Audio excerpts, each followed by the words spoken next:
सभी पंचायत सहायक भाइयों को मेरा नमस्कार और आपको बहुत बहुत शुभकामनाएं। जैसा कि आप सबको पता होगा, नहीं है तो मैं आपकी जानकारी के लिए बता दूं कि अपने सभी के जो पीओ स्तर पर जो फॉर्म दिए गए थे वो सीबीओ ऑफिस पे जमा करवा दिए गए हैं। सीबीओ ऑफिस से फाइनल लिस्ट बनाकर डीओ ऑफिस लगभग सभी ब्लॉक्स की भेजी जा चुकी है।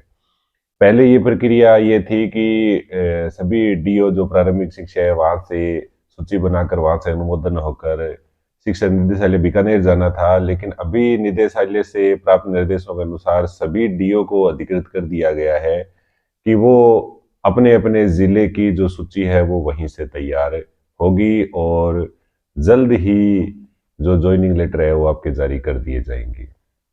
तो किसी भी पंचायत सहायक भाई को चिंतित होने की आवश्यकता नहीं है।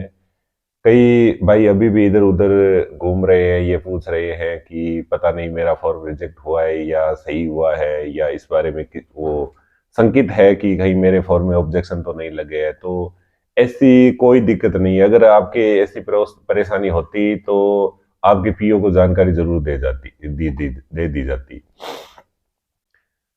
कईयों को ऐसा लगता है कि हमारा फार्म है वो रिजेक्ट कर दिया जाएगा और हमें इसकी जानकारी नहीं दी जाएगी, लेकिन ये तय है कि जिस जिस पंचायत सहायक ने अपना फॉर्म अप्लाई कर दिया उसकी एडॉप्टिंग नहीं रोकी जाएगी किसी भी कंडीशन के अंदर। उसको एडॉप्ट हर हाल में किया जाएगा। अगर उसके डॉक्यूमेंट में भी कमी है तो शर्तों के साथ में या उसको टाइम देकर उससे डॉक्यूमेंट पूरे करवा लिए जाएंगे, लेकिन किसी भी पंचायत सहायक की एडॉप्टिंग नहीं रोकी जाएगी। अब वो चाहे उम्र के मामले में हो, कई ये बोल रहे हैं कि 45 साल से ज्यादा उम्र है उनका क्या होगा, कई ये बोल रहे हैं कि 3 संतान है उनका क्या होगा, या कईयों के डॉक्यूमेंट फिलअप में या कईयों ने जो अनुमोदन होता है वो अनुमोदन पीओ से जो डॉक्यूमेंट के ऊपर जो क्रॉस सिग्नेचर होते हैं वो नहीं करवाए, तो उसकी वजह से या जो कोई भी कारण हो किसी भी वजह से आपकी एडॉप्टिंग नहीं रुकने वाली है। एडॉप्टिंग हर हाल में पंचायत सहायक की होगी, हर पंचायत सहायक की होगी, ये तय है। अभी सबसे बड़ी चीज मैं आपको ये बता दूं कि पंचायत सहायकों के लिए ये सबसे ज्यादा फायदेमंद रहेगी। अगर हमारे जो साथी है, देखो शिक्षा कर्मी पैरा टीचर, उनको तो पहले से ही इतनी सैलरी मिल रही थी, उनको किसी प्रकार का फायदा नहीं हुआ है। फायदा हुआ है तो सिर्फ और सिर्फ पंचायत सहायक को फायदा हुआ है। अन्य जितने संविदा कर्मचारी थे उनमें अगर तुलना की जाए तो पंचायत सहायक को सबसे ज्यादा फायदा हुआ है। मैं ये नहीं कहता कि हमें यहीं संतुष्ट हो जाना चाहिए, हमारी जितनी मांगे थी उन मांगों के सामने ये कुछ नहीं है, लेकिन फिर भी मैं कहता हूं कि कम से कम पंचायत सहायकों के लिए खोने लायक कुछ नहीं है, कुछ न कुछ उनके लिए उपलब्धि ही है। बहुत सारी उपलब्धियां देख लो, आपका वेतन लगभग 2,500 रुपये बढ़ रहा है, तो साल दर साल आपके जो कार्यकाल आपके बढ़ने वाली समस्या थी वो खत्म हो गई है। इसके अलावा हमें किसी प्रकार के मेडिकल सीएल की कोई प्रावधान नहीं था, वो खत्म हो रहा है।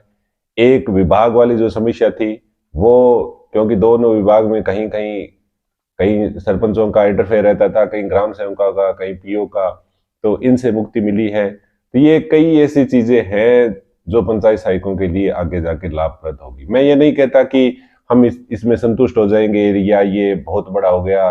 लड़ाई नियमितीकरण तक जारी रहेगी, प्रत्येक पंचायत सहायक इसमें सहयोग कीजिए, लेकिन जो अभी हो रहा है वो बुरा भी नहीं है। अभी पीछे जो बेरोजगारी मेला था उसके अंदर हमारे माननीय मुख्यमंत्री साहब अशोक गहलोत भी हमारे बीकानेर पहुंचे थे। तो यहाँ हमारे बीकानेर ब्लॉक के, बीकानेर जिले के सभी पदाधिकारी जो पंचायत सहायक संघ के हैं और जो आम पंचायत सहायक है, उन्होंने मिलकर पुरजोर तरीके से इस मुद्दे को उठाया था और सबसे बड़ी मांग एकदम स्पष्ट सामने ये रखी कि भाई जो पीछे पंचायत सहायकों का कार्यकाल है वो साथ में जोड़ा जाए।